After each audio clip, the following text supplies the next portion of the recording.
ناصر نے بھی مفید معلومات کا تبادلہ کیا اور اپنے گروہ کی جانب سے حاضرین کو بتایا، اپنے گروہ یعنی اپنے گروپ کی طرف سے سب نے مل کے پوائنٹس بنائے اور پھر ناصر نے بتایا۔ ناصر، چوٹ یا خراش کا لگنا بہت عام بات ہے۔ ایسی چوٹ جس میں خون بہہ رہا ہو اسے روکنے کے لیے زخم پر پٹی باندھیں۔ زخم والے عضو یعنی حصے کو اونچا رکھیں تاکہ خون بہنا بند ہو جائے۔ جراثیم کش محلول یعنی ایسا محلول جیسے آپ کے ڈیٹول وغیرہ ہوتا ہے کہ جس سے جراثیم دور ہو جائیں، جراثیم کش، جراثیم کو ختم کرنے والا۔ زخم کو دھوئیں۔ ٹیٹنس کا ٹیکہ ضرور لگوائیں تاکہ زخم بگڑنے نہ پائے۔ اسی طرح سے اگر مریض کا خون بہت زیادہ بہہ رہا ہو اور ہڈی ٹوٹنے کا بھی شک ہو تو اس عضو کو آرام سے سیدھا کر کے لکڑی کی ایک چپٹی سے باندھ دیں۔ لکڑی نہ ہو تو بازو ٹوٹنے کی صورت میں جسم کے ساتھ اور ٹانگ ٹوٹنے کی صورت میں دوسری ٹانگ کے ساتھ باندھ دیں، یعنی سیدھا رکھیں اسے۔ زخمی کو فوری طور پر ہسپتال لے جانے کا بندوبست بھی کیا جائے۔ ناصر کی بات ختم ہونے پر رضا نے بتانا شروع کیا۔ رضا نے کیا بتایا؟ بعض اوقات بجلی کے کسی ننگے تار کے چھو جانے سے یا کسی پلگ میں انگلیاں آ جانے سے یا پھر بجلی سے چلنے والی کسی مشین سے کرنٹ کا شدید جھٹکا لگ جاتا ہے۔ ایسی صورت میں فوراً سوئچ کو بند کر دیں یا پھر فیوز نکال دیں تاکہ بجلی کی ترسیل یعنی کہ بجلی جو ہے وہ جہاں سے آ رہی ہے آنا بند ہو جائے۔ متاثرہ شخص کو یعنی جس شخص کو کرنٹ لگے یا جو اس سے متاثر ہو اس کو ننگے ہاتھوں سے مت چھوئیں، بلکہ غیر مسل یعنی ایسی اشیاء جن میں سے کرنٹ نہ گزر سکے۔ اب کرنٹ کن چیزوں میں سے نہیں گزرتا؟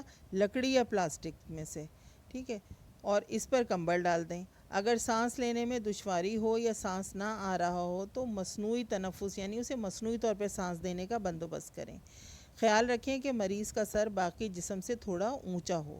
سب بچے انہماک یعنی بڑے غور سے تمام باتیں سن رہے تھے۔ اب سلیم کے گروہ کی باری تھی۔ سلیم نے بتایا، زہریلے کیڑے، پاگل کتے یا سانپ کی صورت میں فوراً جراثیم کش محلول سے دھونا چاہیے۔ زخم سے ذرا اوپر اور نیچے دونوں طرف اطراف یعنی دونوں اوپر بھی اور نیچے بھی کس کر پٹی باندھ دینی چاہیے تاکہ زہر جسم میں سرائیت یعنی پھیل نہ سکے۔ سانپ کا زہر بہت تیزی سے جسم میں پھیلتا ہے، اس لیے متاثرہ حصے کو نیچے کی جانب لٹکا دینا چاہیے۔ زخم کو گرم لوہے سے داغنے یعنی کہ لوہا گرم کر کر اور اس زخم کے اوپر رکھنے سے بھی زہر کے اثر کو کم کیا جا سکتا ہے۔ اگر پوٹیشیم پرمیگنیٹ یعنی لال رنگ کی ایک دوا ہوتی ہے مل جائے تو فوری طور پر زخم پر لگا دینی چاہیے۔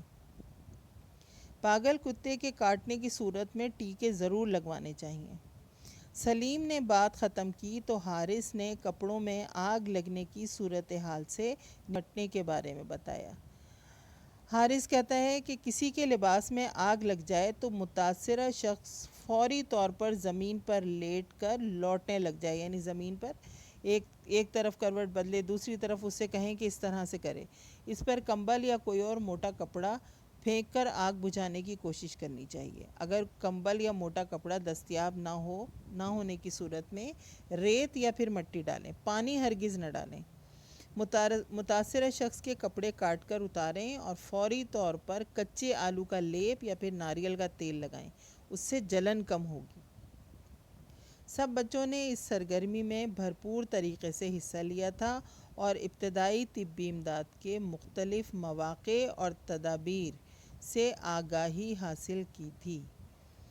تو آپ بھی ابتدائی طبی امداد کے بارے میں معلومات حاصل کیجئے۔ دیکھیے کہ اگر خدا نخواستہ کوئی ایسا حال پیش آتا ہے تو پھر کیا کرنا چاہیے کہ ہمیں اس وقت ایک تو پرسکون رہتے ہوئے مریض کی مدد کرنی چاہیے۔ اگر ہم خود گھبرائیں گے اور خود شور مچائیں گے تو اس کی مدد کیسے کریں گے؟ اور اس کے علاوہ اپنے ذہن میں یہ رکھنا چاہیے کہ اگر بجلی کا خدا نخواستہ کہیں کرنٹ لگ رہا ہے تو ہمیں گیلے ہاتھوں سے اور بغیر ہاتھ پہ کچھ لیے ہوئے اس کو ڈائریکٹ ہاتھ نہیں لگانا چاہیے، کیونکہ پھر وہ کرنٹ جو ہے وہ ہم تک بھی پہنچ سکتا ہے۔ تو اس کے لیے کیا کرنا چاہیے؟ لکڑی، گتا یا پلاسٹک وغیرہ کی کسی چیز کا استعمال کرنا چاہیے، اور سب سے پہلے اپنے دماغ کو حاضر رکھنا چاہیے اور کوشش کرنی چاہیے کہ جو بھی انسان حادثے کا شکار ہوا ہو ہم اس کی مدد کریں اور صحیح طریقے سے مدد کریں، ٹھیک ہے۔ اس طرح سے مدد کریں کہ وہ بھی سکون میں آئے اور اس کو بھی آرام ملے ڈاکٹر کے پاس لے جانے سے پہلے